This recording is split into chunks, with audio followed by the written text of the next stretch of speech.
bringing people into the lower chakras, or the lower, for those people who don't know what a chakra is, those lower emotional aspects of our existence, which is the fear of survival, the fear of lack, the terror of death and destruction, runaway sex, mesmerized at the entertainment level, the television, the media, the movies, all of the propaganda that keeps you titillated on those lower levels, titillated into fear, titillated into sex, whatever that is, not inviting you to be a conscious thinker, to go beyond the box, which I like to call beyond the box of convention, and contemplate the meaning of life. What's beyond this illusion? What we're really here for? What my soul seeks? No. What's on TV tonight? Who am I going to party with? And this is a big machine that's keeping people in this energy. We have all these unsustainable situations that are going on in the world. We've got the pollution and the world food shortages on the horizon, water problems for various parts of the world. We're looking at the collapse of the dollar at any time, so they say now. Financial institutions keep shutting down. You can give it all kinds of reasons. You can give it, it's the banks and it's the, they didn't lend correctly and all this kind of stuff. But essentially, the whole system is a low vibrational harmony, and we are beginning to question that. The whole nature of have and have not. Why should some people, have more than they need and other people not enough? That's nonsensical. We should take energy from the universe to the degree we need it, and then give it out. Not hoard it, not hold it, but a flow of energy. That's how we're meant to live.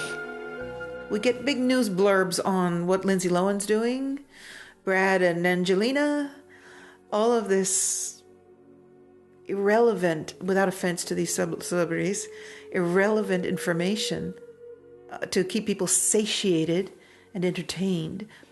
Society based on building up their ego, which is basically what it's about. It's about building lifestyles. It's about fulfilling desire and perceived need, creating fears. That's all a reality which we've bought into, which has been used to manipulate and control people. We accept it as normal. We accept it as okay, that's how we live. It's all, we call it civilized. What is life about? What am I here for? Who am I really? What is the soul? Let's contemplate this. This movement to the higher consciousness is going to shake apart all of those systems and structures we've put in place that are holding the lower frequency, that are fear-based mentalities, that are control and manipulation-based mentalities. And that's what this change is really all about. There's basically two ways of looking at reality. You can either look at reality as if everything is separate, as if we're separate, as if we're separate from the earth, as if we're separate from the plant and animal kingdoms, as if we're separate from the heavens. You can look at life that way, and struggle and fight with one another for whatever it is you want or think you need. And that comes from our kind of separateness, the relativity, if you like, in the universe. But paradoxically, the very man Einstein who talked about relativity also talked about this amazing interconnectivity of life too. He said everything is interconnected. Terence McKenna described it nicely when he said that if an alien from another planet came round the corner and saw a woman giving birth, he would think that she was in the midst of a terrible, agonizing death with a huge tumour being produced. But in fact, it's the opposite. It's a birth process, and the pain and the blood and the side effects, that's what they are, side effects. The main event is a birth event, and the earth changes are the side effects of a birthing, I think, of a new kind of consciousness, which some people would see as a sort of planetary cooperative consciousness in which we have a part to play, which could be like individual neurons in a global brain. Prior to the car crash, I was an atheist. I was a scientist. I still am. I believe science and spirituality together can define reality and define the movement into the higher consciousness, which is so needed by humanity right now. For communicating this material to people who are not really open to it, I always try and provide as much scientific material for them as possible, because people do have a respect for science, although to put a scientific picture of this forward, it takes bits and pieces from lots of different scientists, and scientists all contribute a little bit, but individually most of them would not put their neck out and say they think anything is going to happen in 2012 because their funding will be taken away, for one thing. Science and spirituality, they're coming together. They're basically saying the same thing.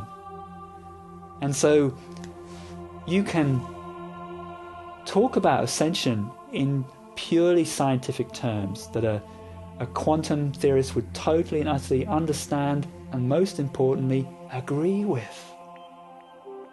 But you can also feel it. You can also feel the interconnectivity, feel the movement, feel the natural flow, and you can watch the synchronicity at play and be a part of that. And for me, in the car crash, quantum theory came to life. I experienced it, as many more people across the planet are now. Well, today's magic is tomorrow's science. In the past, look at alchemy. A lot of the today's chemistry came out of alchemy, and so what appears to be magical and unexplained and is put down to supernatural causes, very often you can end up getting the scientific reasoning behind it. But since we've got to a level now where we're looking into the quantum world, when you get down to quantum levels in physics, things start to behave in a very magical manner, and then this has led to people extrapolating those sub-quantum laws into the everyday world, and they come up with explanations for things that are, pretty paranormal. If you really look around this planet, everything, all creation, reflects number. From the leaf in a tree to the atomic. Consider that with one atom of this and one atom of this, you have gas, you've got water. All the elements are just absolutely definable by the atomic ratio. When the scientists and the metaphysicians and spiritualists join forces, watch out. Some near-death experiencers think that the planet Earth at this current time is going through a near-death experience, and that just like people that come back from near-death experiences, when they are revived again, it's like a rebirth. They actually have been through something which is the equivalent of a lifetime of self-development courses, and it changes their whole life, and they lose their fear of death, they become compassionate and concerned with other people. It's like a complete injection of spirituality. And some people think that is going on at a global level now, and that somehow we may all go through an individual experience that is akin to a near-death experience, and that there will then be a sort of mass consciousness jump into a new level or a new paradigm, a new way of looking at things. And really that's what we need to get over the sustainability problems that the Earth is facing at the moment. If we don't have this change of consciousness, then it will be much more difficult to get through this period. Personally, this is my own little theory. Having seen that we're looking at a possible geomagnetic shift, and seeing that we've recently had some research by a man called Rick Strassman, who's a psychologist. He's looked into the secretion, the internal secretion of hallucinogens by the pineal gland in the centre of the brain. And it seems that at birth and at death and during mystical experiences, the pineal gland secretes a hallucinogen into the bloodstream called dimethyltryptamine, or DMT. And it just so happens that the Maya used hallucinogenic plants that contain this substance. And we have people coming back from altered states of consciousness, which is an internal secretion of DMT, and they're talking about 2012. And it also happens that we have magnetite in and around our pineal gland, as well as in the bones of our sinuses, which gives us, or would have once given us, a sense of direction when the Earth's magnetic field was stronger. In the event of a geomagnetic reversal, which it looks like we are now in the throes of the beginnings of, that could cause an internal secretion of dimethyltryptamine and cause a massive visioning of most of the people on the planet. Now, the evidence for this is from people with temporal lobe epilepsy and schizophrenia. Those people are very, very affected by solar storms, which cause geomagnetic storms. In other words, movements of the Earth's magnetic field cause visioning in people who are very, very sensitive to that. When people have these visions, the very first thing that they are confronted by is their own internalized shadow material. So the inference is that we'll be in a much better state to cope with visions if we have conquered our own internal repressed material, all the stuff which during our childhoods we have repressed down, our fears and anxieties and our anger responses, all this stuff. Become the observer of yourself, to be watching your motivations, your feelings, your emotions and experiences in every activity, in every moment, watching yourself, watching how we have become the victims of circumstance rather than the masters of circumstance. How, a neighbor is getting angry with you. Where is your consciousness moving in that moment? Are you losing yourself in the drama? Or are you still centered in who and what you really are? And until we're really watching ourselves, we cannot shape our response. We're reacting to circumstances rather than responding from our truth. If you just sit down and analyze as an individual how you affect your reality with your thoughts, then you will realize, or at least be able to contemplate, how we can do it as a civilization. We desire utopia, and we see our earth in shambles, and we're fed this negative image of the earth in total destruction all the time, and we despair. But it's all a part of the big game. In a way, we have created it. We have created this karma in order that we could experience a particular nature of ourselves. We didn't need to manipulate and control this earth.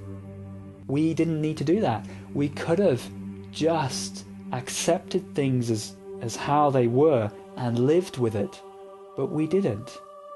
And as such, we've created the karma which we're now reliving. Many of us are now being caused to relive.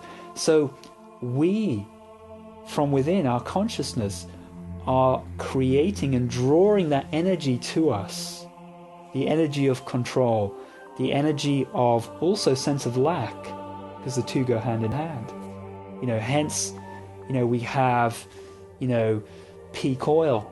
We have, increasing energy rarefication, increasing food prices because food is going to become scarce, and so is water. We have all of that going on, and it's there to show us a message.